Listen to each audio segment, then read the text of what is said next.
ತಾಪ ಗಡಿಯಲ್ಲಿ ಯುದ್ಧದ ಕಾರ್ಮೋಡ ಕವಿದಿದೆ. ಭಾರತೀಯ ನೌಕಾಪಡೆಯಿಂದ ಖಡಕ್ ಸಂದೇಶ ಹೊರಬಿದ್ದಿದೆ.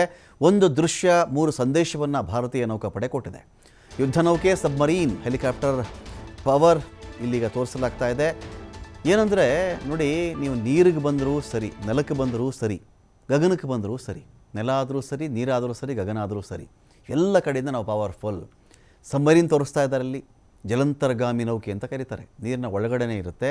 ನೀರಿನ ಒಳಗಡೆಯ ಆಧಾರದಿಂದಾನೇ ಅಲ್ಲಿ ಒಳಗಡೆ ಮುಳುಗಿಯೇ ಶತ್ರು ಎಲ್ಲಿದ್ದಾನೆ, ಅವನ ಹಡಗೆಲ್ಲಿದೆ, ಅವನ ನೆಲೆ ಎಲ್ಲಿದೆ ಅಂತ ನೀರಿನ ಒಳಗಡೆಯಿಂದಾನೇ ಟಾರ್ಪಿಡೋಸ್ನ ಮೂಲಕವಾಗಿ ಉಡಾಯಿಸಿಬಿಡುತ್ತೆ. ಅದು ಒಳಗಡೆ ಸುಮಾರು ಜನ ಸಿಬ್ಬಂದಿ ಕೆಲಸ ಮಾಡ್ತಾ ಇರ್ತಾರೆ.